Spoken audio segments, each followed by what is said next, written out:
Okay, folks, thanks for tuning in. I'm No Code, and you're watching the No Code Tech on YouTube. And today I'm going to solder up the Learn to Solder Kit Hue. I believe this is the 2.0 from LearnToSolderKit.com. So stick with me.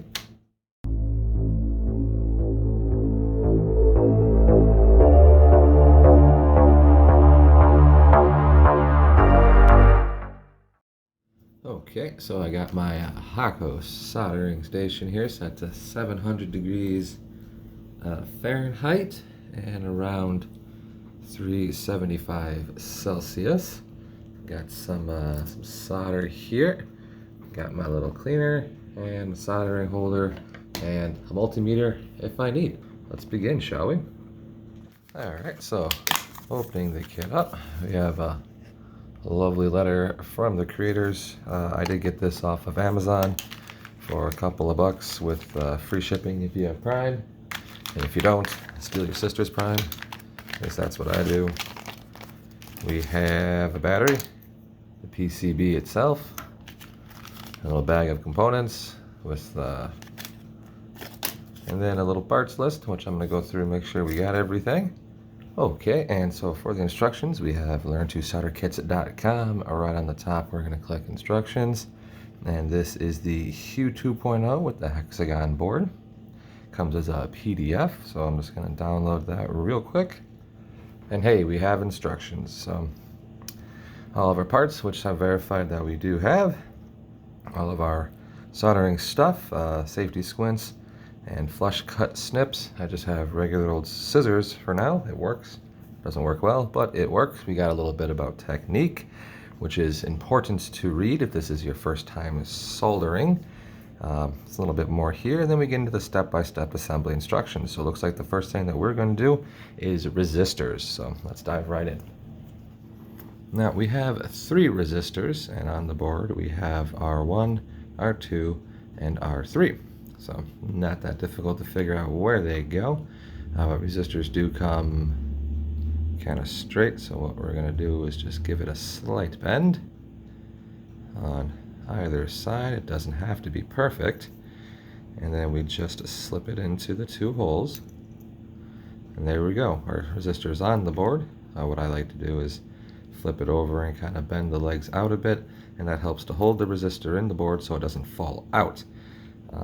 Now resistor values are color coded on there, and that's a whole other thing for a whole other time, but it is worth understanding that resistors are bidirectional. So if the resistor is placed in this way or 180 degrees the other direction, it doesn't matter, the resistor will still continue to resist properly. So the first thing that I'm going to do is take my soldering iron, which should be up to temperature, and just touch a little bit of solder to it just to make sure that it's melting and it's up to temperature and everything's okay. So once I've done that, I usually just stick it in my little cleaning, looks like a brass kitchen scrubby sponge for washing pots. You have our little contact pad, which is the round bit there, and we can see our leg coming through. So just kind of gently set the tip of the soldering iron right there, give it a moment or two to heat up. And once it's warm enough, we're just going to add a little bit of solder. And you can see I didn't give it enough time to heat up because it didn't actually adhere to the solder pad. It just stuck to the lead. So and there we go. Clean my tip for just a moment. Set my soldering iron into the holder. And we have soldered. And now that is attached. You can see in there that the soldering pad, the little round gold looking bit, is completely covered. We don't have any excess solder on there. It's not like a giant mountain or anything of that nature. Flipping it over, we don't have any solder bubbling through the hole, the giant blob on this side. So I'd say that is a pretty decent solder.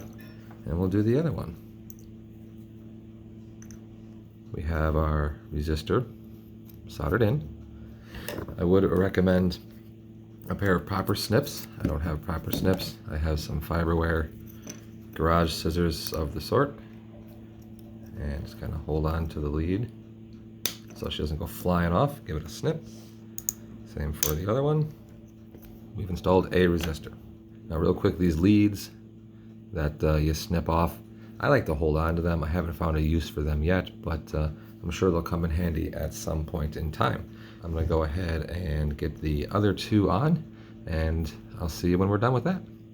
Okay, so with all three resistors on, I like to have them kind of line up with the color codes on there because I think it looks cool, but again, it doesn't really matter whatsoever. We can see on the back here, this lead, as well as most of them, they are a bit excessively long. Again, give yourself a nice proper set of side snips. Alrighty then, step next is the potentiometers. Kit came with 1, 2, and 3 little potentiometers, which are going to go for the R, G, and B.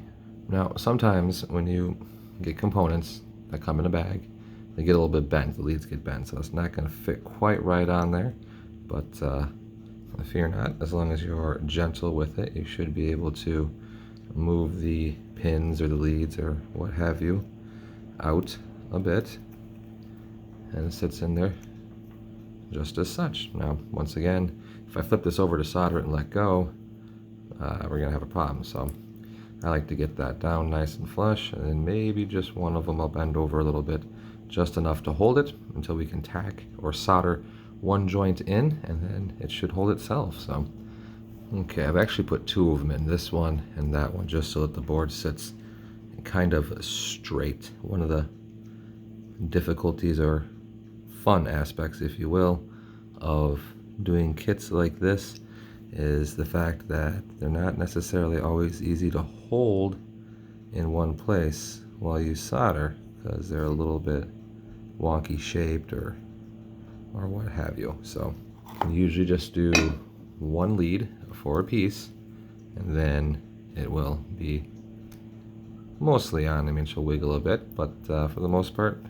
Okay, so I got those 3 potentiometers on there. Now it is worth knowing that the board does or can get warm to the touch, as well as the leads here can get pretty toasty.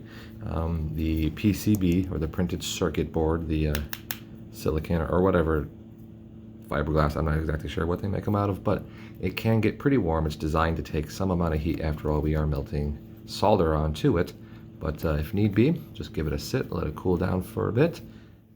Okay, so with the potentiometers all on, it looks like our next step is the battery holder, paying close attention to the curvature here where the battery goes in and out, faces outside of the board.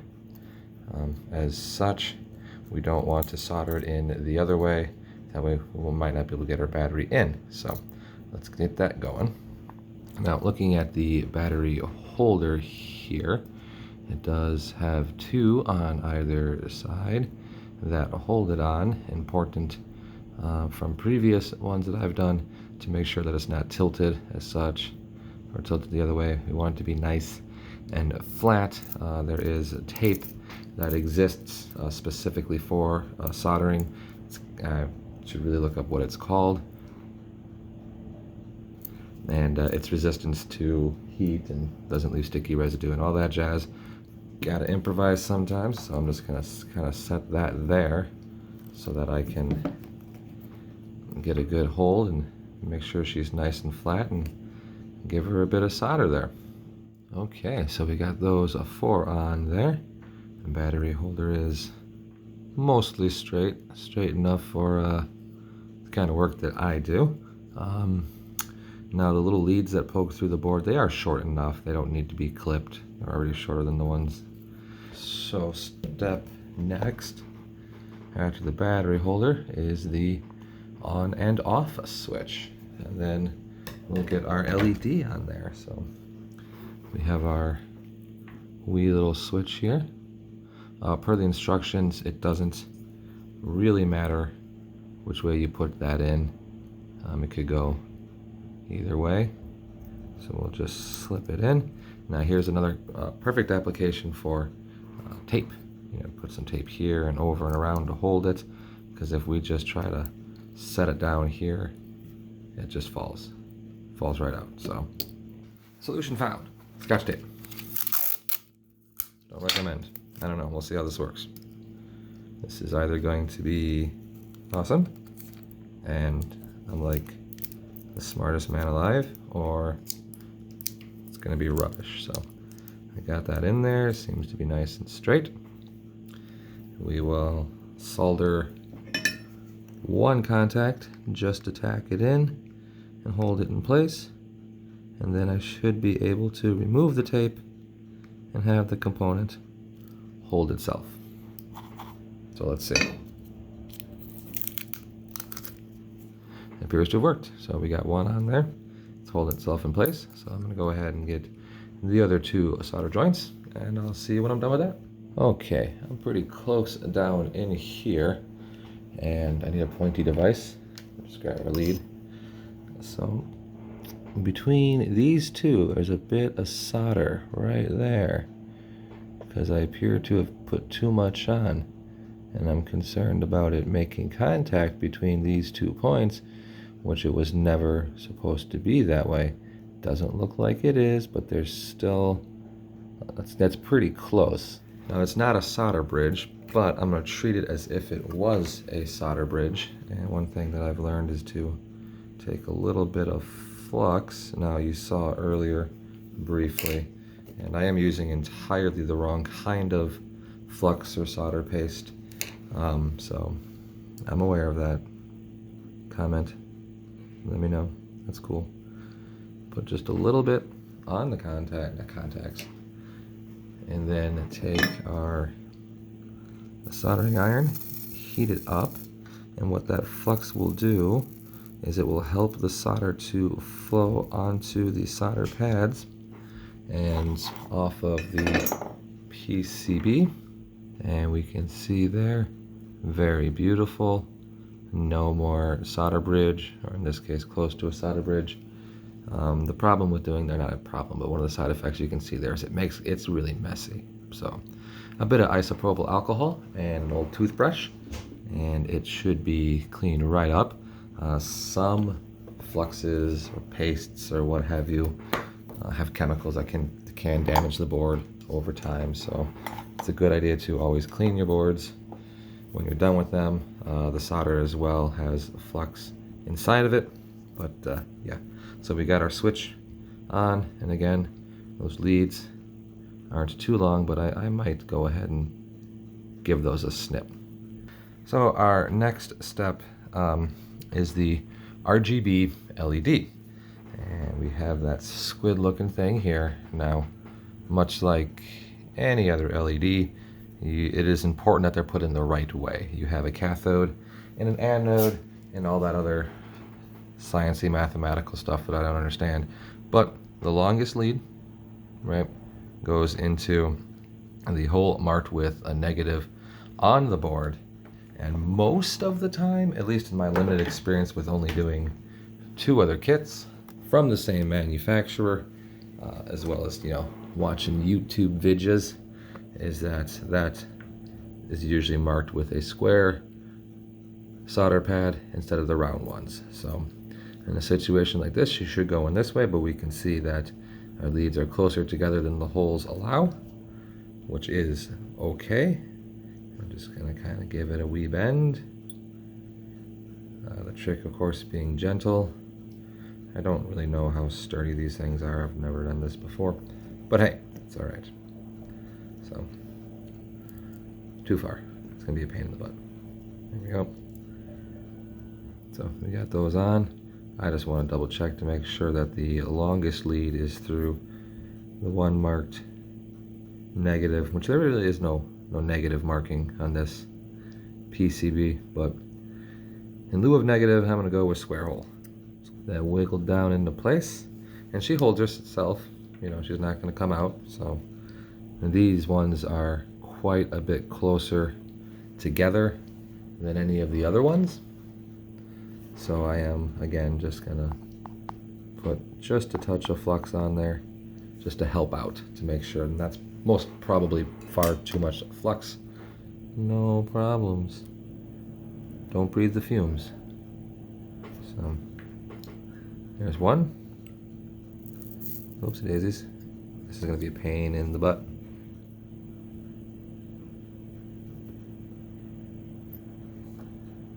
And 2. So I'll go ahead and get those other 2. Alrighty then. Looks like I got all 4 of them done. I don't see any solder bridges. Before I go ahead and snip these, I am going to go ahead and throw the battery in and just make sure that she works. Alright, so kit is complete. Got our little on off. Let's see, we'll turn blue down, turn green down, turn red up, and it's very red. Let me turn some of these lights off. I almost said studio lights, lol. I'm just on my kitchen table. Very green, very blue. Red and blue together make purple. Well, all of them on is very, very white. Kind of just green, I don't know. Anyway, so that is that. Very nice kit, I like it. Again, I'm gonna wanna go back and clean that up with some isopropyl alcohol with it off and the come on, battery out of it, which doesn't want to come out, and I'll figure it out later. But yeah, it's a good little kit. It is the, once again, the Hue 2.0 or Hue New. You can get them on Amazon for, I don't remember how much, but free Prime shipping. It's a fun kit. Hold on, there's an ambulance going by. Is that a fire truck? An ambulance and a fire truck, so that's unfortunate. Hope everybody's okay. Where was I at? Oh yeah, Hue. Learn to solder kit Hue 2.0, made in America. A little card here, made in California. I like it. It was a ton of fun. Let me look at a clock. How long did this take me? Under an hour, and it's a ton of fun. So highly recommend it. Thank you so very much for watching. You have a very wonderful day. Bye-bye.